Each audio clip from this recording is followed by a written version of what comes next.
Everybody sometimes needs somebody, and sometimes that person walks into your life at a time when you're needing it the most. For this little boy, that person is the stranger holding him on her lap. Her name is Sarah Mosier. She's a New Hampshire nurse, a mother of 5, 2 of them foster kids from the drug crisis. And tonight, the reason this little boy is alive. She's sharing their story to warn you of the dangers of turning your back on toddlers, even when you think they're safe at home. I'll bring you on my journey. It's 7 a.m. on a Friday morning. Mosier's driving home after a grueling week at work, a double shift followed by an overnight shift at a hospice center in Concord. On her way, she makes an impromptu stop. I actually was sitting at that stop sign at work contemplating, do I go to Walmart now or do I just go later when I wake up? She goes to Walmart. When she leaves, she takes the long way home and doesn't know why. Right up here, and it's just a quick shot home that way. But instead I turn the corner right here, and I'm tired, right? So I'm not really like paying attention. I'm sort of just like, my gaze is sort of just like fixed straight ahead. As she rounds the corner, she's shocked and confused by what she sees. I wasn't sure. I actually thought that I was hallucinating for a moment, just because I was so tired, and it took me a second for it to really like process. To process that a little boy in a diaper with that pacifier was sitting in the middle of the road. He was sitting on the yellow line. Right in the middle. That's when it was just like a really quick, like, holy cow, that's a baby. Oh my God, put your brakes on. She braked, stopping with only feet to spare. I really came close to hitting him and killing. I could have killed him.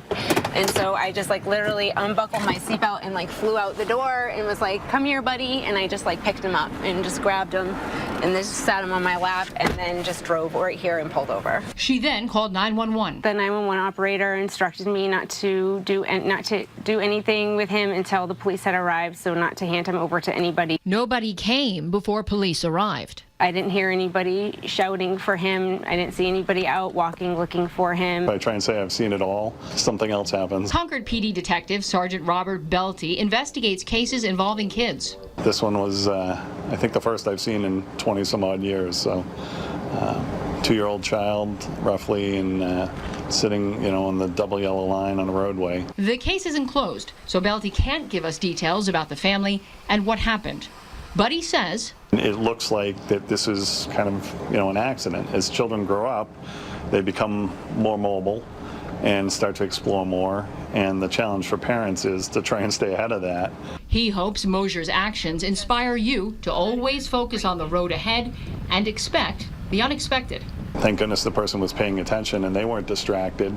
Coming around a corner to see the child, not looking at a phone or the radio or anything like that, able to stop and then, protect the child until we could get the child back with family. Mosier hasn't heard from the family and says she'd love to know if they're okay. You don't ever know what's going on in people's lives, and you don't know what's going on behind closed doors. Like, that child could have looked perfectly fine, but there could have been other stuff happening in the home that maybe led to this, or maybe it was perfectly fine and they just didn't know. We want to know, so we went back to that area to find the family. There's no young people in this neighborhood that I'm aware of. Unless somebody has a child up there. Up on that house. I don't know for sure. We walk up to the house on the hill. No one's here yet, but as you can see, there is a kiddie pool. There is a kiddie chair, and the neighbors think that this is a rental and that there might be children here. So as of now, no one's here, but we will come back. All right, next neighbor. As we're about to leave. My name is Celine McArthur with Channel 3 News. I'm looking for the parents. Is this your son? Yes. Yes. Tyler Lauderdale says he was watching TV and thought Grayson was playing in his room. He got out, and kids do it. Sometimes they just get out. Nothing I could have done, nothing I realized he did until last minute just by simply watching TV. He did it for one reason. He wanted to go and hang out with Mom, and Mom was already gone for the day. And there's one spot he can go to, and Grammy lives right down the road. I expected him to come back completely covered head to toe in grass, but apparently he stumbled down this perfectly. Tyler says the Division for Children, Youth, and Families reached out to the family and was told to get better locks. Nearly a week later, the locks had not yet been changed. We're trying to find a lock for it, because the one we did buy doesn't fit. So you're a mother. You're a foster mother. Yep. And you're a nurse. Yeah. With diapers in the car and water. Yep. Could this baby have had anybody better stopping to rescue him? Right? I guess not. Is there anything that you would like to say to her?